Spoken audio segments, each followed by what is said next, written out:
If you ever visit Germany and are hoping to practice the language by ordering beer and food and stuff, there is one word that you might be very familiar with from movies and old phrase books, but if you use it, you might cause offense. That word is Fräulein. Well, of course, there are other words that you shouldn't say, but this one might catch you out. If you think that this is how you call a waitress over to your table, you're about 50 years behind the rest of Germany. In other words, just because you've seen it in old movies doesn't mean it's still acceptable today. In the old days, Fräulein could be used as a title for any unmarried woman, for example, Fräulein Rottenmeier from the classic Heidi books.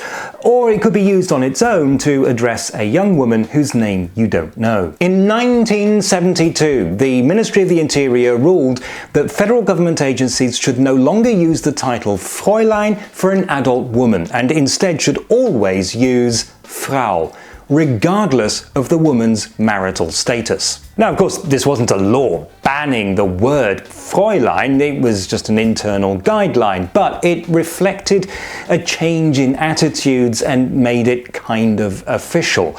Nowadays, Fräulein is regarded as sexist or patronizing, or both. And so you should not use it today. If you're addressing a woman whose surname is, for example, Schmidt, then it is never Fräulein Schmidt. It's always Frau Schmidt.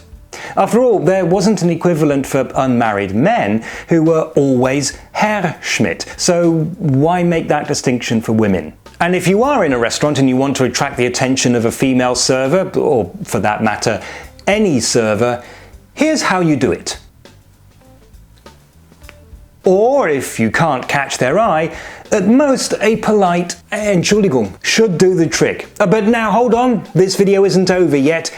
Here's some fascinating background information for you, because learning stuff is never a bad thing. The word Fräulein contains the word Frau, which, depending on context, can mean woman or wife. To this is added a diminutive suffix, in this case lein, and because of the way that German works, this causes a sound change called an umlaut, and so we get Fräulein. And what is a diminutive suffix? Well, it's a suffix added to a noun to make it mean something small or cute. So Fräulein literally means little woman, and that's one reason it comes across as patronizing if you use it to describe an adult woman. There simply is no equivalent for Herr. You can have a Herr Schmidt, but not a Herrlein Schmidt. The word Herrlein does exist, but as a surname. For example, the journalist and author Theo Herrlein, who in formal situations might be addressed as Herr Herrlein. Another common diminutive suffix is chen, which you may recognize from the word Mädchen.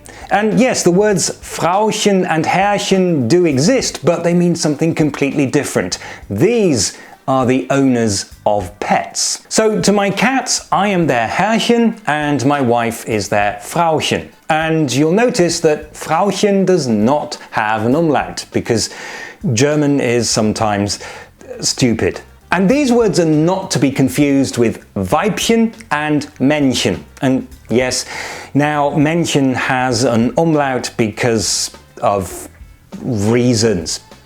Anyway, these are used of animals and refer respectively to the female of the species and the male of the species. And by the way, in German, all diminutives are grammatically neuter, and so all the words that I've mentioned, regardless of what they mean, are all neuter. Well, I think that's enough background information for you, but the important thing to remember for your trip to Germany is do not use the word Fräulein. It is very old-fashioned, and it can even be offensive.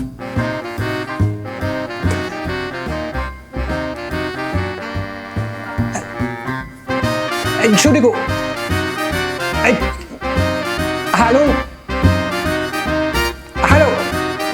Fräulein!